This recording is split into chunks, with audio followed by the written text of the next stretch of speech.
दोस्तों मिल गई है वो किन्नर जिनकी वजह से थाने में इतना सारा बवाल काटा गया, कपड़े उतारे गए, पुलिस के सामने अभद्र व्यवहार किया गया। वो नेहा किन्नर मिल चुकी है। वो निरहू के घर में ही है। अभी उनका हम वीडियो देख रहे थे थोड़ी देर पहले। वो बता रही थी कि वो बिहार से है और वो जब तक न्याय की लड़ाई लड़ रही है तब तक वो वहीं पर रहेगी, यूपी में ही रहेगी, गोरखपुर में। तो इस नेहा किन्नर का कहना है कि हम लोग चुपचाप से गए थे, शांतिपूर्वक गए थे। हम लोगों ने वहाँ पर जाकर के कहा कि हमें प्रशासन से बात करना है कि 15-16 दिन हो गया, अभी तक ले हम लोग को कुछ भी सुनने के लिए क्यों नहीं मिल रहा, इस मामले में कोई कार्रवाई हो रही है या नहीं हो रही है। वहाँ पर प्रशासन के लोगों ने उनको कहा बैठने के लिए, तो बैठने के लिए जब कहा तो ये लोग वीडियो बनाने लगे। जब वीडियो बनाने लगे तो प्रशासन के लोगों ने कहा कि वीडियो आप लोग बनाएंगे तो आप लोग चुपचाप से घर चले जाइए, यहाँ पर वीडियो अलाउड नहीं है, आप लोग वीडियो नहीं बना सकते हैं। तो फिर वो लोग बैठ गए और वीडियो नहीं बनाने लगे, सबका वीडियो ऑफ कर दिया। उसके बाद जितने भी वहाँ पर यूट्यूबर लोग थे, बहुत सारे यूट्यूबर भी गए थे, तो उन्होंने वीडियो तो ऑफ कर दिया था। लेकिन वो लोग जब बात करने लगे उसके बाद देखा कि एक प्रशासन के व्यक्ति वहाँ पर वीडियो शूट कर रहे हैं।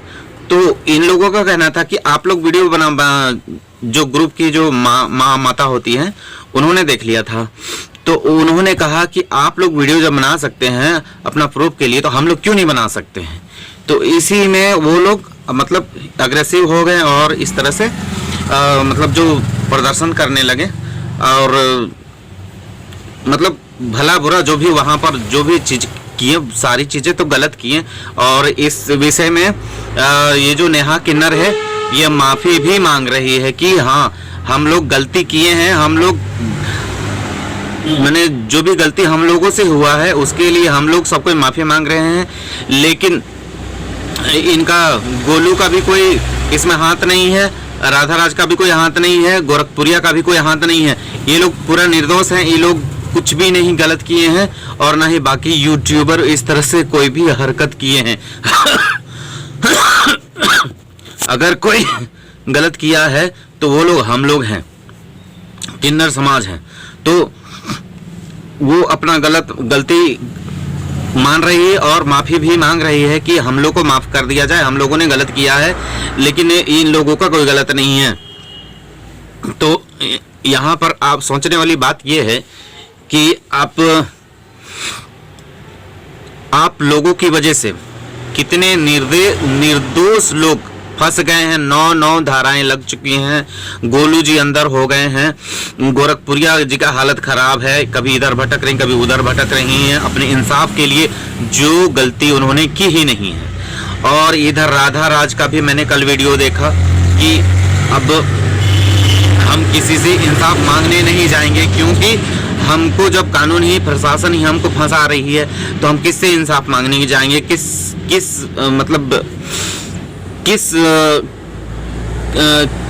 किस प्रशासन के पास जाएंगे, कहाँ जाएंगे। इसलिए हम नहीं जाएंगे। इनके भी छोटे छोटे बच्चे हैं और छोटे छोटे बच्चों पर बहुत बुरा असर पड़ रहा है, ये भी कह रही हैं। और इधर गोरखपुरिया भी कह रही हैं कि हमारे बच्चों का फोटो वायरल किया जा रहा है। इधर राधा भी कह रही हैं कि मेरे बच्चों का भी फोटो साथ में लेकर के चला गया, चस्पा लगाने गया है तो चस्पा लगा के अपना जाते हैं, तो फोटो लेकर के मेरे बच्चों का हमारे बच्चों का लेकर के क्यों गए। और ये सब आपको शोभा देता है। अब गोरखपुरिया कि जो बच्चे हैं स्कूल गए हैं तो उनको स्कूल में उनको हैरेसमेंट हो रहा है, बच्चे लोग पूछ रहे हैं उनसे, तो उनको दिक्कत बुझा रहा है कि हमारे माता के बारे में ऐसी बातें हो रही हैं। तो एक तरह से बच्चे को वहाँ पर इन्वॉल्व गया है। तो इस चीज़ को तो मैं भी इसको गलत बोलूँगा, क्योंकि ये गलत है तो है। बच्चों का इसमें इन्वॉल्व नहीं करना चाहिए था, जैसा भी किया जा रहा है यूट्यूबरों के द्वारा। और मैंने जो प्रशासन तो फोटो लिया है, लेकिन वहाँ पर हमको लगता है कोई और भी होगा जो फोटो ले लिया होगा उन सबको साथ में।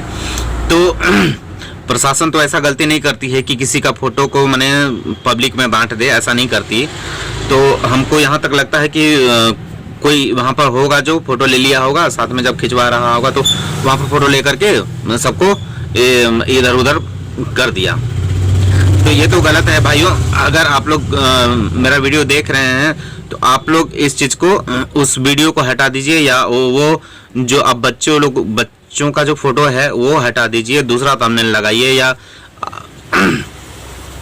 बच्चों को आप जहाँ तक हो सके इस मामले से दूर ही रखिए, क्योंकि बच्चे भगवान का रूप होते हैं। आप बच्चों को इतना हरास नहीं कर सकते हैं। ये तो आप अपने ऊपर खुद ही अपने माथे पर ये पाप लिख रहे हैं, कलंक ले रहे हैं। और एक चीज़ मैं बता दूं कि यहाँ पर जहाँ नेहा किन्नर थी वहाँ पर उसके पिताजी भी थे, और यही परसों का बात बता रहे थे ये लोग कि परसों ये लोग फिर काली थाना जगदीशपुर शायद गए थे, उधर का है कोई, तो वहाँ जब वो लोग उनके घर भी गए थे, विष्णु का घर, तो वहाँ माँ और मौसी जाकर छुप गई। उनसे जब पूछा गया कि हर चीज़ का फ़ोटो लिया गया है तो फिर टंगा हुआ फ़ोटो क्यों नहीं है तो बोली हम अपना केस वापस ले लेते हैं, ऐसा करके वो लोग बोले। तो उसकी माँ का जवाब था, विष्णु की माँ का जवाब था कि प्रशासन के पास फ़ोटो है। तो ये लोग फिर प्रशासन के पास गए कि आप सुना है कि आपके पास कोई फ़ोटो है। उनका घर गए थे, प्रशासन के घर गए थे, तो उन्होंने पूछा कि आपके पास कोई फ़ोटो है, तो वहाँ पर बता रही है नेहा किन्नर की एकदम बहुत एटीट्यूड से आए साहब, और उसके बाद हम लोग को कहने लगे तुम लोग मरवाओगी क्या, हम लोग फंसवाओगी क्या, तुम हम लोग को ऐसा क्यों बोल रही हो कि हमारे पास फ़ोटो है। वहाँ से इनकार मिला। उसके बाद वो लोग वापस आ गए। ये लोग किसी न किसी तरह से लगे हुए हैं। और इसके जो पिताजी हैं, मालती के जो पिताजी हैं, वो कह रहे हैं कि मेरी बेटी को हम पैदा किए हैं,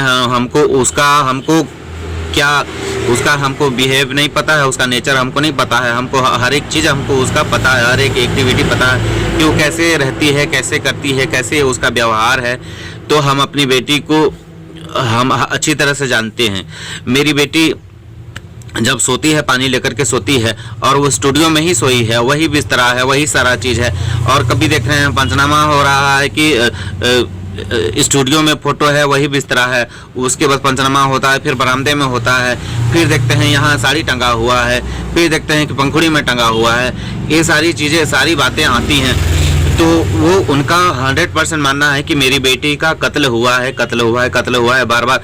और ये गुहार भी लगा रहे हैं कि आप निर्दोषों का अंदर कर रहे हैं तो हमारा कौन साथ देगा। जो हमारे साथ खड़ा होते हैं, जो हमारे लिए लड़ते हैं, जो हमारी मदद करते हैं, आप उनका मुंह बंद कर रहे हैं, उनके ऊपर धाराएं लगा रहे हैं, उनको बंद कर दे रहे हैं। तो हमारे साथ कौन है, हम क्या करेंगे। हम तो इंसाफ के लिए लड़ रहे हैं, हम तो अपना मजदूरी करके खा लेंगे, किसी तरह से जी लेंगे। लेकिन मैं जहाँ रहा मेरी बेटी का सवाल है, तो मेरी बेटी को मैंने जन्म दिया है, उसके लिए दर्द है, बहुत दर्द है। तो उस अपनी बेटी के इंसाफ के लिए वो देखिए वृद्ध इतना रो रहे हैं, कलप रहे हैं, तो कुछ तो दया होना चाहिए। और मतलब इंसाफ की बातें तो होनी ही चाहिए। लेकिन अब जो गोरखपुरिया हैं वो तो कह रही हैं कि अब हम किसी मामले में अब हम नहीं रहेंगे, हम साइड हो जाते इस मामले में, अपना मतलब इस मामले से अपने आप को निकाल लेते हैं, क्योंकि हम इंसाफ लड़ रहे हैं और हमको खुद ही इंसाफ के लिए ये करना पड़ रहा है, खुद ही हमको अपना इंसाफ मांगना पड़ रहा है। इधर राधा राज भी कह रही हैं कि मुझे भी इस तरह से लग रहा है कि अब हम किसी मामले में नहीं रहेंगे, क्योंकि हमको खुद अपने इंसाफ के लाले पड़ रहे हैं, हमको खुद इंसाफ मतलब मांगना पड़ रहा है। और इन सब को देख करके, और जो इनके हेटर्स लोग हैं जिनके अंदर बहुत ज़्यादा जलन था गोरखपुरिया भौजी सबको लेकर के, वो लोग बोल रहे हैं कि शेरनी ये से डर गई, पिंजरे से डर गई। तो तुम शेरनी हो तो तुम खुद जाकर घुस जाओ पिंजरे में, क्यों बोल रही हो। अरे बाल बच्चेदार है, बच्चे के लिए हर कोई जीता है, अपने लिए कोई बहुत कम ही जीता है। कोई भी इंसान जिसके बाल बच्चे होते हैं वो अपने बच्चे के लिए रोता है, हंसता है, बच्चे के हंसने पर हंसता है, बच्चे के रोने पर रोता है, ऐसा कंडीशन हो जाता है। लेकिन कोई इंसान है कि माता पिता को बच्चे से अलग करवाने के लिए तुले हुए हैं। और कोई गलती हो तो समझ में आता है ना, कोई गलती है भी नहीं, गलती हो तो समझ में आता है। जो गलत किया है उसको तो बचाया जा रहा है। और इसके पापा जो बोल रहे हैं, मालती के पापा बोल रहे हैं कि नीचे वाले सब मिले हुए हैं, सब खाए हुए हैं, ऊपर वाला कोई अगर मेरा इंसाफ दिलवाना चाहता है तो मुझे इंसाफ दिलवाइए। हमको लगता है कि जो है यूट्यूबर्स का कोई वैल्यू ही नहीं है, कि चाहे कितने बड़े फॉलोअर्स वाले हों, कितने बड़े आपका समाज में कितना बड़ा नाम हो गया होगा, लेकिन हमको लगता है कि इनकी कोई वैल्यू नहीं है, कुछ नहीं चलती है। और इनको जैसे आम इंसान है उससे भी ज़्यादा इनको परेशानी किया जाता है। आम इंसान को तो मतलब परेशान हो किया ही जाता है, लेकिन ये जो लोग बड़े बड़े जो मैं नाम लेकर के घूम रहे हैं इनको और भी टारगेट किया जाता है। और जो नीचे वाले लोग हैं इनके तो जो गरीब गुरबा होते हैं उनके दुश्मन तो कम होते हैं, लेकिन जो ये होते हैं ना नाम वाले, इनके दुश्मन आपको मुसीबत के टाइम में ही पता चलता है कि इसके दुश्मन कौन कौन है, और वो कहाँ कहाँ से कुकर मुत्ते की तरह उग आते हैं और उनके लिए हेट स्पीच अपना देते रहते हैं और अपना नफरत का माने बोलबाला दिखाते हैं कि हम मतलब ये दिखाते हैं कि हम उससे कितना नफरत करते हैं। तो दिखा रहे हैं तो समय आ गया है तो दिखाइए, आपको मौका मिला है, दिखाइए, बढ़िया से दिखाइए। इसमें सारा पब्लिक जान रहा है कि आप लोग कितने गिरे हुए इंसान हो और किस लेवल तक गिर सकते हो। कभी मुसीबत आपके ऊपर भी आएगी और आप भी इसी तरह जिस समय तड़पोगे ना। एक टाइम ये भी था जब मालती गोरखपुरिया को बहुत बुरी तरह से गाली गलौज करती थी और विष्णु भी करता था, लेकिन अंततः ऐसा टाइम आया जब मालती गई ना गोरखपुरिया से मदद मांगने के लिए, लेकिन गोरखपुरिया ने ऐसा नहीं कहा कि मैं तुम्हारी मदद नहीं करूंगी। और कई बार तो फ़ोन काटी और रिसीव भी नहीं की, लेकिन कई बार करने के बाद, वीडियो बनाने के बाद वो फिर सामने आई और उसका मदद की। तो ऐसा दिल का जो बड़े इंसान होते हैं, अपना नहीं सोच करके, अपना करियर तबाह होगा ये नहीं सोच करके उसका हेल्प करने गई, और देखिए आज उसके साथ क्या क्या हो रहा है। ये बहुत ही गलत और बहुत निंदनीय हो रहा है। तो अगर मेरी वीडियो से कुछ भी थोड़ा सा भी समझ में आता है तो आप लोग ज़रूर कमेंट के माध्यम से बताइएगा कि मैं जो बोल रहा हूँ वो कहाँ तक सही है और कहाँ तक गलत है। तो भाइयों बहनों, आज मुझे वीडियो बनाने में लेट हो गया क्योंकि आज थोड़ा हमको ठीक लग रहा था, तो हम कपड़ा वपड़ा सब चेंज किए, नहाए धोएं और दाढ़ी वाड़ी भी बना लिए हैं, इसलिए लेट हो गया। तो आप लोग अपना ख्याल रखिए भाइयों। मौसम बहुत ख़राब हो रहा है, मौसम चेंज होता है तो सबका तबीयत ख़राब हो जाता है। तो आप लोग अपने सेहत का ध्यान रखें और अपना ख्याल रखें। तब तक के लिए